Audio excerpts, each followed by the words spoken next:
Welcome back to The Situation Room, the weekly Q&A show where you ask us about the state of defense and geopoll news and then get sad when we give you the truth. I'm Simon Whistler, and this week we're weighing up what a war between America and Venezuela would really look like, and alongside that we're doing a deep dive into Ireland's military neutrality and the challenges that it brings, discussing the practicalities of drone carriers, and checking on the shaky peace process between Armenia and Azerbaijan. Timestamps are below in case you want to jump ahead, and now let's dig into the grim reality of what a US invasion of Venezuela would actually look like.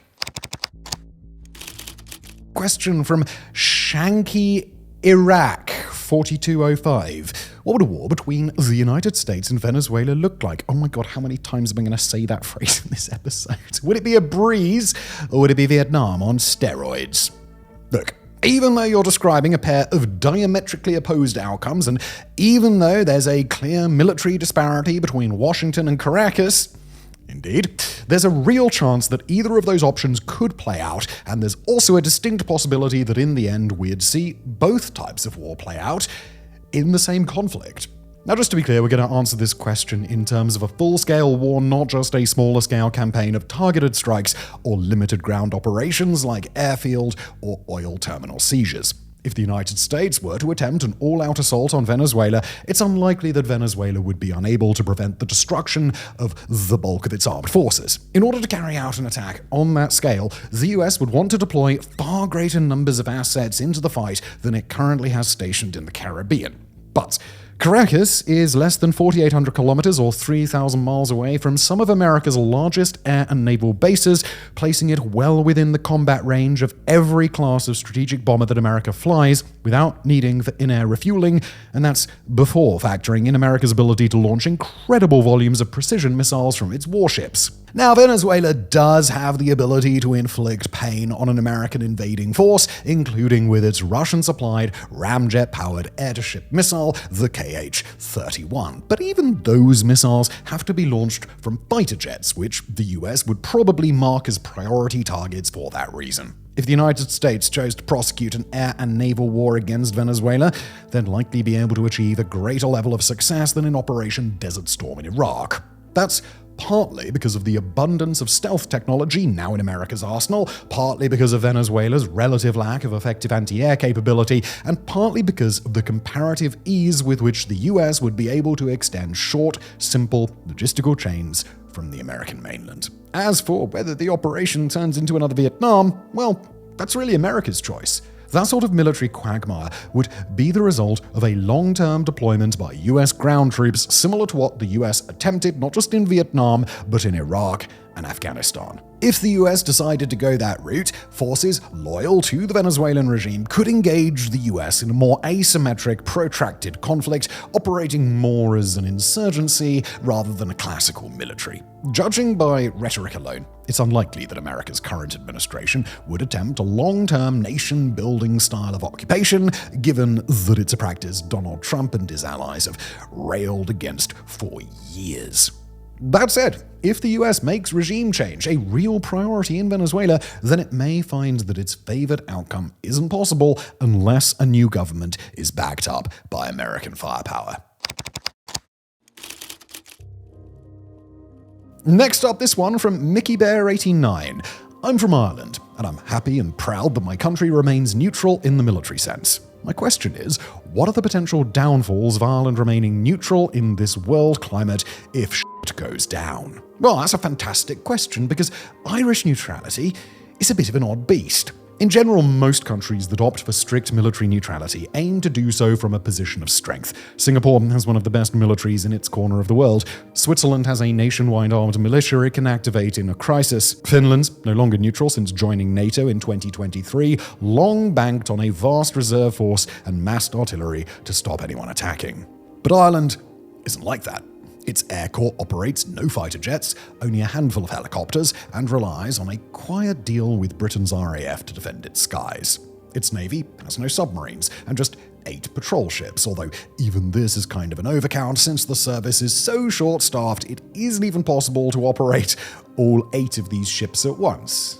And again, there's just 8 of them. Speaking of being short-staffed, the entire Irish Defence Forces counted only 7,557 service members in December of 2024, far below its target of 11,500 by 2028. The Reserve Force, too, is operating at a mere 42% of its capacity. Now, you might reasonably point out that not every neutral nation in Europe tries to be like Switzerland or pre-NATO Finland. None of the other three militarily neutral nations in the EU, Austria, Malta, and Cyprus, wields serious defence forces. But even compared to these peers, Ireland is an outlier. Austria is committed to spending 2% of GDP on defence by 2032, while Cyprus already spends 1.8% and is home to both the UN peacekeeping force and 2 sovereign British bases that make attacking it generally a bad idea. Dublin, by contrast, spends a mere 0.2% of GDP on defence, and while Ireland's weird tax arrangements mean GDP is so inflated as to be a poor measure, it also doesn't do well when adjusted to gross national income. The Irish Examiner explains, we'll quote them here, "Gross national income, or GNI, is considered a more accurate estimate of national wealth and GDP in Ireland, as it excludes global profits of international companies sent to Ireland for tax purposes." The department figures show Ireland's defence spend is 0.4% of GNI. Translation, however you cut it, Dublin is spending almost nothing on its military. Even tiny Malta, home to fewer than 600,000 people, spends more of its GDP on defence than Ireland. The reasons for this lie in a combination of Ireland's geography and history. As an island on the extreme western edge of Europe, the country is far from any potential enemies. And were it to be attacked, the assumption is that either Britain or America would immediately step in to help out. Speaking of Britain, Ireland's tortured history with its old imperial overlord is another reason for today's neutrality. After kicking out the British in 1921 following the Irish War of Independence, Dublin wanted as little to do with its former oppressor as possible. That meant neutrality in World War II, and refusing an offer by the USA to join NATO in 1949. And we have to say, this policy of non-alignment paid off. States that wouldn't usually even talk to capitals in Western Europe have long regarded the Irish as honest brokers, giving the nation what's often called the status of a diplomatic superpower. Irish peacekeepers have also deployed to multiple conflict zones under UN mandates, a source of significant pride. Because of this, there's little appetite today for Ireland abandoning its neutrality. Polls show as few as 19% of citizens want to join NATO, with 49% against the idea. So powerful is the idea of neutrality in Irish discourse that Minister for Defence Simon Harris had to reassure voters earlier this year that becoming part of Europe's common information sharing environment wouldn't compromise it. And CISE isn't exactly NATO. Here's how the BBC described it. As part of the network, the Irish Naval Service can exchange and share information with military and civilian maritime authorities in 10 other European countries. End quote. That even this microscopic step was controversial should tell you all you need to know about Ireland's feelings towards neutrality.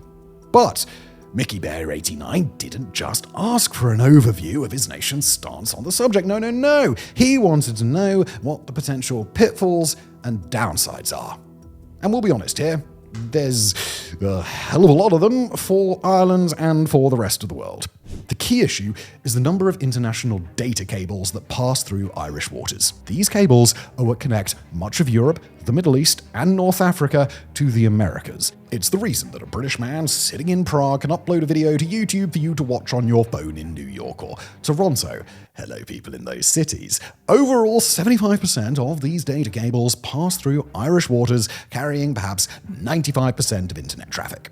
Cut them, and the financial ramifications would be f***ing enormous. And cutting those cables is exactly what experts fear Moscow would do in the opening stages of a war with NATO. Shortly before invading Ukraine, Russia sent ships to lurk menacingly off a conglomeration of those cables off the Kerry coast, likely mapping their location. Since then, other Russian naval assets have been spotted in Irish waters, including a submarine that entered Cork Harbour. The problem is that there's very little Ireland can do to counter these threats. By choosing unarmed neutrality, Dublin is incapable of protecting this vital infrastructure. In the case of the submarine in Cork Harbour, Britain's Royal Navy had to send assets to chase it off. That means the Emerald Isle represents a weak link for the whole of Europe, and while Ireland's neutral status is supposed to ensure no one would attack it in the first place, that's unlikely to be the case in a continent-wide conflict. Writing in War on the Rocks, Irish security experts Patrick Barry and David Murphy recently pointed out that European history is littered with examples of neutral states that were invaded. Belgium in World War I, the Netherlands, Denmark, Norway, Iceland, Belgium again in World War II. We also know that Soviet military planners in the Cold War intended to attack neutral Sweden and occupy the island of Gotland as a first step toward victory. And Burry and Murphy believe something similar would happen to Ireland today should a NATO war with Russia break out. Quote, militaries, even neutral ones, ought to plan for this. Any renewed Russian aggression in Europe, say an incursion into Estonia, would highly likely be combined with events like an attack on undersea cables off the coast of Ireland to stretch British, French, and Nordic resources, create uncertainty, and overwhelm decision-making. End quote.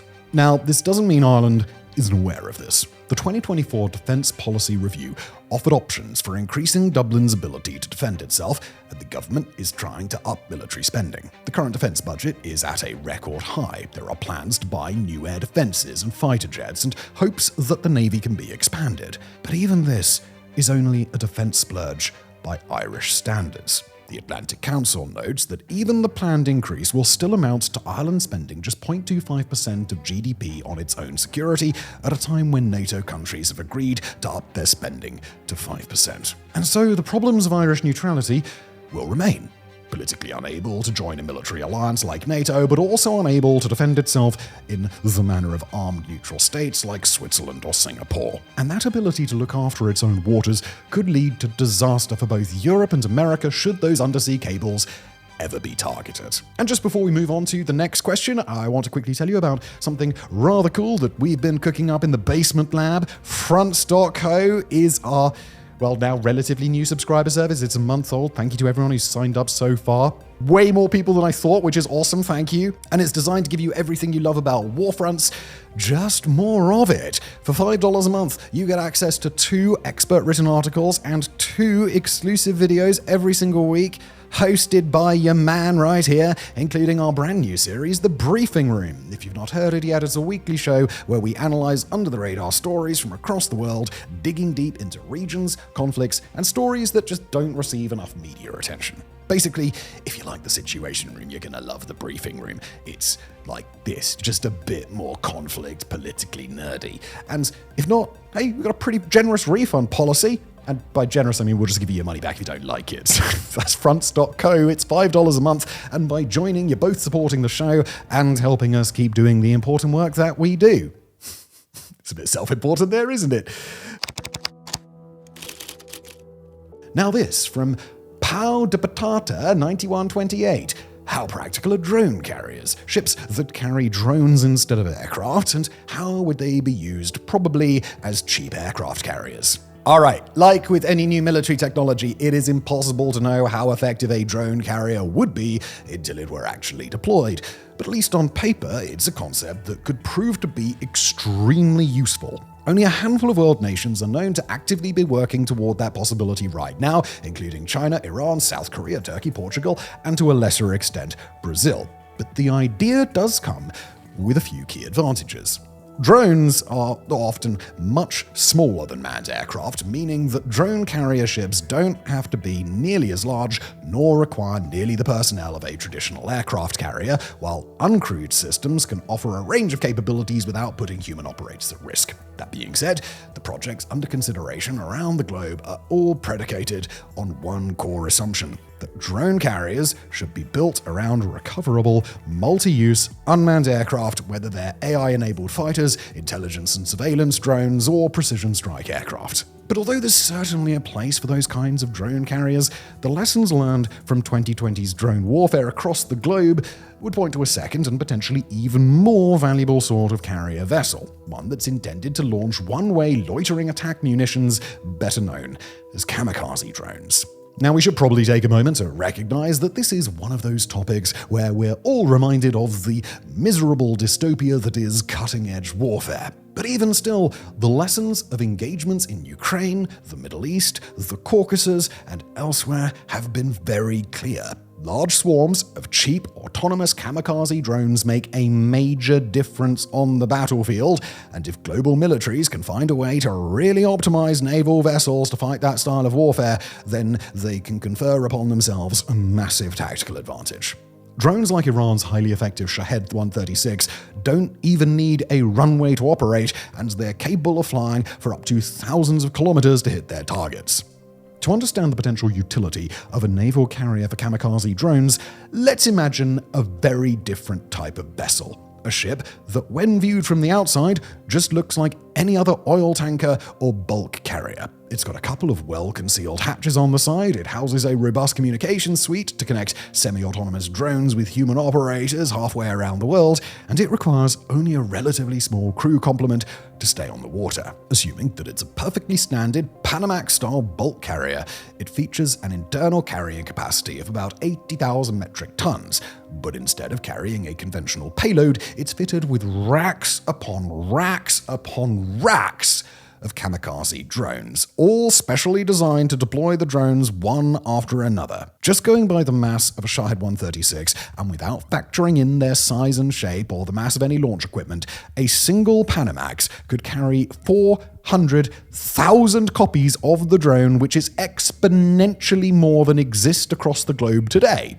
So it's a lot. Of course, internal vessel construction does matter, and space constraints have to be factored in. But even a refitted bulk carrier that could carry 1,000 copies of the Shahed or something like it could pose an overwhelming threat against the air defenses of most nations, carefully concealed aboard a vessel that would be perfectly unassuming in international waters anywhere across the globe. Whether concealed kamikaze carrier vessels might be in development somewhere around the world and treated as a well-guarded secret of the nations trying to build them, we simply couldn't say. But judging by the clear lessons presented across the world's most recent wars, a nation that could build a large-scale kamikaze drone carrier would present a very potent threat. Ukraine has already demonstrated proof of concept on a smaller scale using unmanned drone boats to launch aerial drones, and for further reading on the subject, the outlet The War Zone just published a very interesting piece on the X-Bat, an experimental autonomous fighter aircraft that's not built for kamikaze operations, but is built for vertical takeoff and landing so that it can launch from ships that have little in common with traditional aircraft carriers.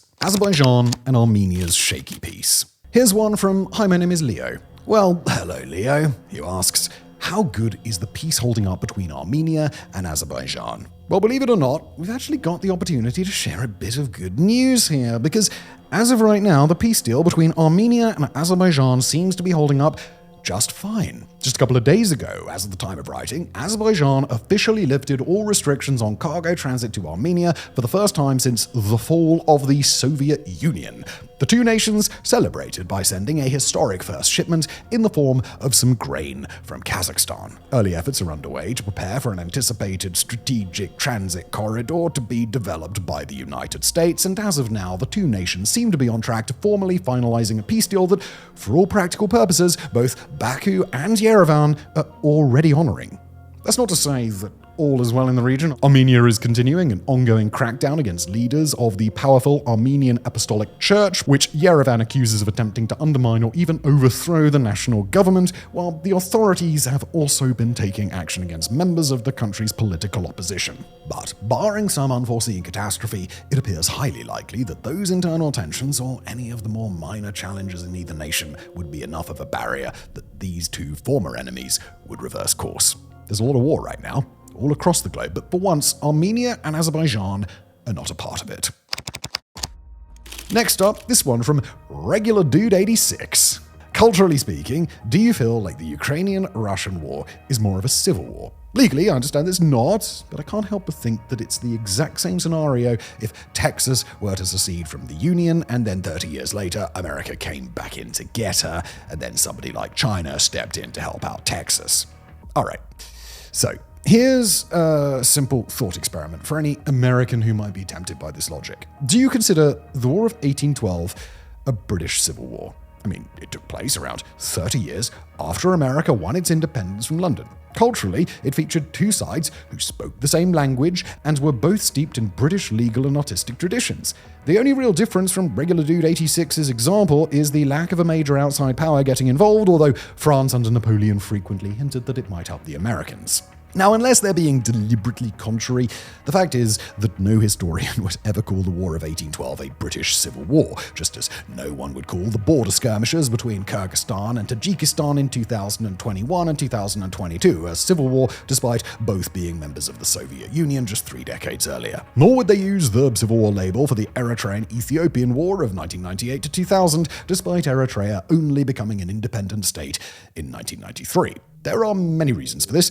the biggest being that it's not legally or technically correct. I mean, expand your time horizon far enough backwards and pretty much any conflict on Earth could be called a civil war within the British Empire on account of us just owning most of the fucking planet at one point or another. But a better reason for avoiding this framing is that it deliberately ignores the agency of the country that broke away. By claiming imperial wars of conquest directed at former parts of a nation amidst a civil war, you're actively erasing the distinctiveness of the smaller nation's culture. To see what we mean, consider wars of independence. The Revolutionary War isn't called the British Civil War of the 18th century, even though it started as a tax rebellion within the empire. In the UK, acclaimed historian Dan Snow got in hot water in 2019 for describing the Irish War of Independence as a UK civil war. And you'd have to be either brave or gleefully ignorant to demand everyone start calling the Mexican War of Independence the Spanish Civil War of 1810 to 1821. Now, there's an obvious reason why these get called wars of independence rather than civil wars, because they succeeded in creating a new country. Had the Confederates won, the US Civil War today would have a totally different name. But it's also because those in the newly independent states consider themselves distinct from their old overlords. By referring to the Irish War of Independence as a British Civil War, you'd be erasing the culture and identity of Ireland, reducing it to a mere upstart province that doesn't deserve to be considered an equal of the UK. Hence why Dan Snow recorded a whole podcast where he both apologised and then situated Ireland's struggle within its proper historical context. One in which an imperial power had oppressed and starved its people for centuries. And this is exactly Ukraine's situation today. A country with its own distinct culture and language that has been historically oppressed and quite literally starved by the imperial power now attacking it. Part of Ukraine's long fight has been to make people understand that they're not just little Russians who talk funny and occasionally wear traditional dress to amuse their big brothers in Moscow. They're a culturally distinct people, as deserving of the chance to chart their own destiny as the Irish or the Mexicans or the Americans. Of course, this isn't Vladimir Putin's preferred framing.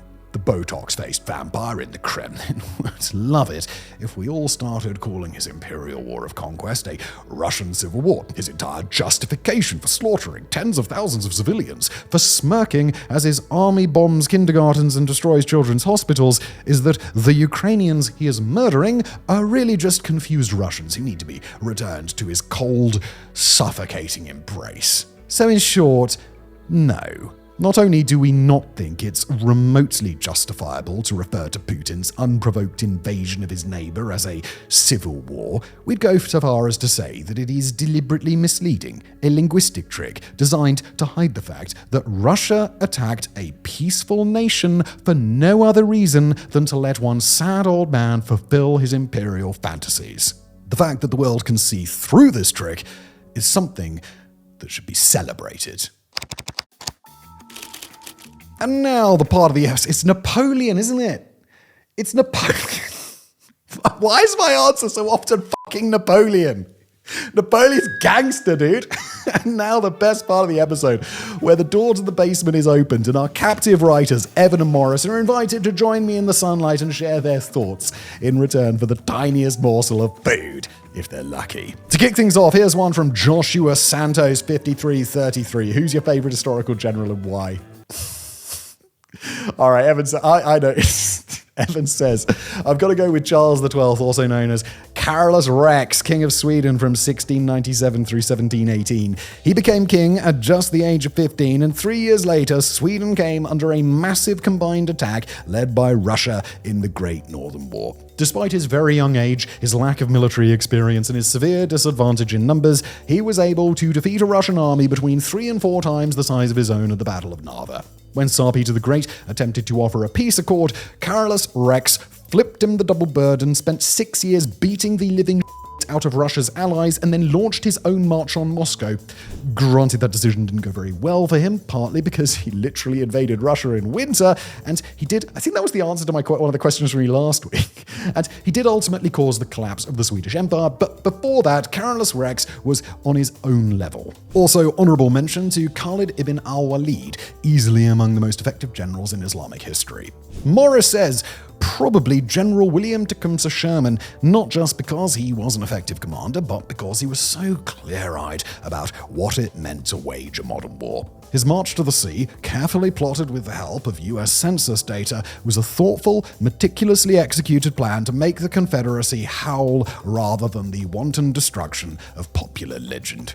He was also remarkably self-aware about what his profession involved, famously saying, "War is cruelty. There is no use trying to reform it. The crueler it is, the sooner it will be over." Hell of a quote.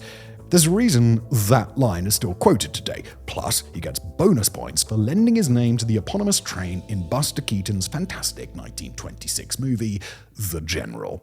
It says insert my answer, but I did that already.